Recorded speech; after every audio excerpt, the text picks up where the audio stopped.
People kept telling me I was lucky that someone took me in, lucky that I didn't end up alone.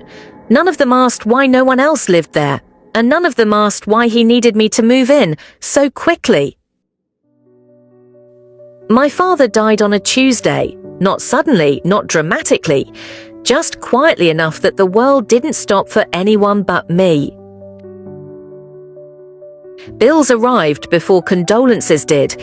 The apartment felt smaller every night, and grief has a way of making promises sound reasonable. That's when he called, my father's older brother, respected, stable, helpful. He spoke gently. He said I didn't belong in a place that reminded me of loss. He said I deserved a fresh start, and everyone agreed. That's how fast decisions get made when you're vulnerable. I didn't move into danger. I moved into something that looked like rescue. The drive took 4 hours. He talked the entire way about responsibility, about trust, about how difficult it is to help people who don't appreciate it. I nodded. Grief makes you agreeable. When we arrived, the neighborhood was quiet in a way that felt rehearsed. Lawns trimmed too evenly, curtains drawn too tightly. He carried my bag inside himself. "I've already prepared your room," he said, like he'd been waiting. He knew where everything would go, even the things I hadn't unpacked yet. Dinner was polite, too polite. He asked questions, but not the kind that invite conversation, the kind that collect information, how many friends I had, who I talked to regularly, what I planned to do next. When I mentioned getting a job, he smiled. "No rush," he said. "You've been through enough." That should have sounded kind. Instead, it sounded final. After dinner, he asked for my documents. "Just so nothing gets lost," he explained. I hesitated. He noticed. That was the first time I learned hesitation made him uncomfortable. He placed my ID, passport, and certificates into a folder, then into a drawer, then locked it. "I'll keep these safe," he said.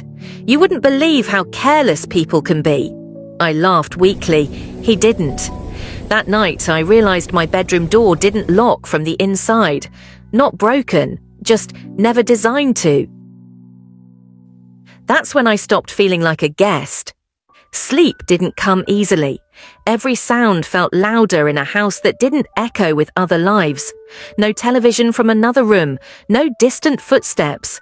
Just his door opening and closing. I told myself I was imagining things. Fear likes to borrow logic. The scariest thought wasn't that I was unsafe. It was that I might already belong to someone else. Breakfast was waiting when I woke up. My phone was gone. "Oh," he said casually, "I turned it off last night. You needed rest." He slid a plate toward me. "You can call anyone later, after you settle." Later. That word would start following me everywhere. As he left for work, he paused at the door. "Make yourself comfortable," he said. "You're family now." The lock clicked behind him. I walked to the front door, tried the handle, locked, not jammed, not broken, locked, from the outside. That was the moment I understood something important. People don't need chains to trap you. They just need time, and your silence. Immediately he returned, the rules started coming. The rules didn't arrive all at once. They arrived politely. So politely that by the time I noticed them, I was already following every single one. When people imagine captivity, they picture locked doors. They don't picture conversations. They don't picture smiles. They don't picture someone explaining why something is for your own good. But that's how it started for me, not with force, with suggestions. The most dangerous rules are the ones you agree with. The first day he left me alone in the house, I didn't feel trapped. I felt supervised. He called twice before noon, not to check on me, to remind me. Don't open the door for anyone. Don't go wandering. People around here talk. I asked if I could go for a walk. There was a pause, then laughter. Why would you need that? He asked. Everything you need is already here. That's when I realized he didn't mean the house. He meant him. That evening, he corrected me, not harshly, carefully. I'd used my phone while eating. We don't do that here, he said, here. As if I'd stepped into a culture I hadn't agreed to join. Then came the others. Meals at fixed times, no locked doors, no private calls.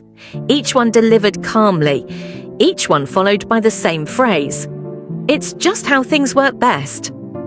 I noticed something strange. Every rule made his life easier, and mine smaller. He corrected the way I spoke, the way I laughed, the way I sat. You'll attract the wrong attention, he said. From who? He never specified. He corrected my clothes next. Nothing dramatic, just suggestions. That's too noticeable. That sends the wrong message. You don't want people misunderstanding you. I stopped choosing outfits. I started choosing compliance. That's when I understood the rules weren't about safety. They were about ownership. One night, I overheard him on the phone. He didn't know I was listening. His voice was different, confident, amused. She's adjusting faster than the last one, he said. I froze. The last one. He noticed me standing there and hung up. We stared at each other. He smiled. Did you need something? That was the moment I knew I wasn't unique. I was replaceable. When I asked him what he meant, he laughed. You're sensitive, he said. Grief does that. He explained how stress creates misunderstandings, how trauma exaggerates threats, how people invent danger. Then he apologized, not for what he said, for how I felt. That apology worked. That's the part that scares me most. He never denied anything. He just made doubt feel irresponsible. That night, I tested the door again. Locked. I checked the windows. Secured, not aggressively, professionally, like someone who had planned for panic. When he returned, I asked if the lock was broken. He didn't answer immediately. He watched me. Then he said quietly, "Why would you want to leave?" I didn't answer. He nodded slowly. "Good," he said. "I'd hate for anyone to misunderstand our arrangement." That night, he placed a small notebook on the table. "Write down anything you need," he said. "It helps me take better care of you." I opened it. The first page was already filled. In his handwriting, my schedule. That's when I realized the rules weren't being created. They were being revealed. And someone had been waiting for me to follow them. The note stayed on the table all night. Stop looking. I didn't sleep, not because I was scared, because I finally understood the shape of the trap I was standing in. By morning, the rules changed, not on paper, not out loud, in tone. He watched me more closely, stood too close when he spoke, corrected things he had never corrected before. My posture, where I looked, how long I stayed silent.